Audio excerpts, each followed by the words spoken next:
Hello mga pangga, samahan niyo ako at tayo maglakad-lakad dito sa Pilapil at tayo mag-update dito sa sitwasyon dito ngayon sa Pilapil sa paligid ng mga taniman ng mga pitsay mga pangga. Tara let's! Pangga, dito na tayo sa Pilapil ngayon. Oh. Ito ang mga bagong usbong ng mga kamuti, baging.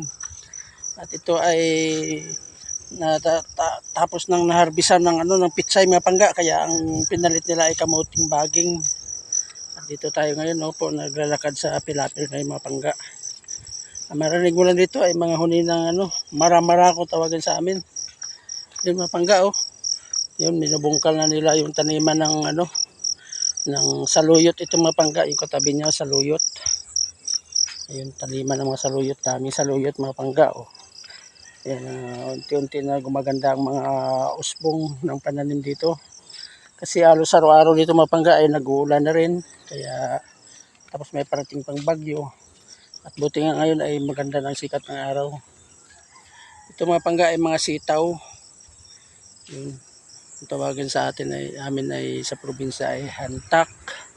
Ito ay sitaw. Ito mga pangga, may mga bunga na rin at naharbisan na rin ito. Yun. Ito ang istakan ng mga pangdilig nila. Yan mga pangga. Yan. May mga damo na tumubo. Kasi hindi na sila nag-stack ng tubig gawa ng nag-uulan na dito. Ito mga saluyot, ang gaganda ng usbong mga pangga, saluyot ito. Magagandang usbong ng saluyot dito ngayon. Ayun, tapos katabi niya ay alum-alum.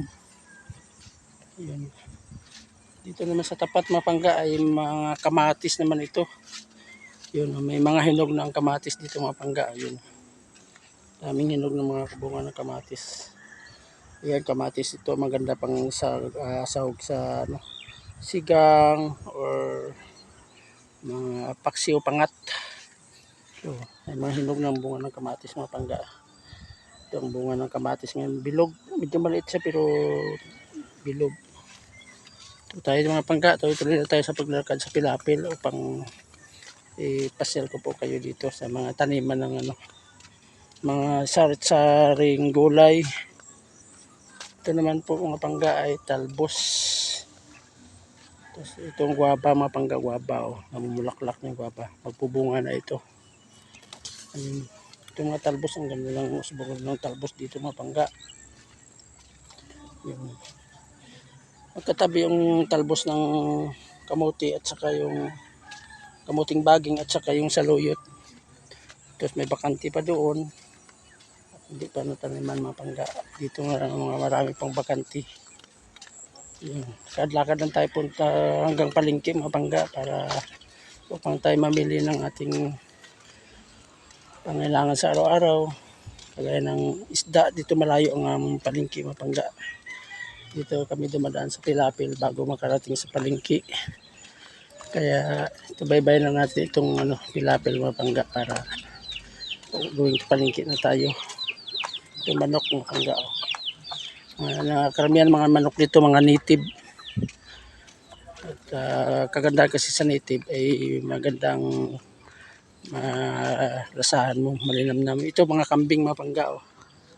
Mga kambing dito. Ito mga kambing at saka ang mahal ng presyo ng kambing dito mga pangga. Sa ngayon. Tuloy lang tayo sa paglakad sa Pilapil at nang malapit na tayo sa bilihan ng isda at saka mga iba't ibang tinapay na kailangan natin sa bahay. Tuloy tayo dito sa paglakad sa Pilapil mga pangga. Ito, sige, dito lang tayo. Yan, mga pangga, update ko kayo pag pauwi na tayo at doon pag nakapamili na tayo ng dapat bilhin. At ma-update natin kung ano mga presyohan ngayon sa palengke. Ito, ganitong oras mga pangga, medyo tanghali na rin pero hindi ganun kainit ang sikat ng araw. Gawa nga nag-uulan-ulan dito. Kaya tuloy lang tayo mga pangga. Ito medyo maputik ang daanan. Dahil wag damag na nag-ulan kaya medyo maputik ang daanan ngayon, mga lupa. Medyo madulas kaya medyo kulbli, ingat lang tayo mga pangga. Ito kambing. Mimi! Mimi! Ito. Nakawala yung Mimi. Nakawala yung kambing nila mga pangga. Sige mga pangga, thank you so much sa inyong pagsama. At like and share po. At saka subscribe po ang aking YouTube channel, Ricky Sangko Vlog. Saka pakipindot rin yung notification bell para update kayo sa aking mga vlog. Thank you so much everyone. Bye bye. God bless us all. Bye.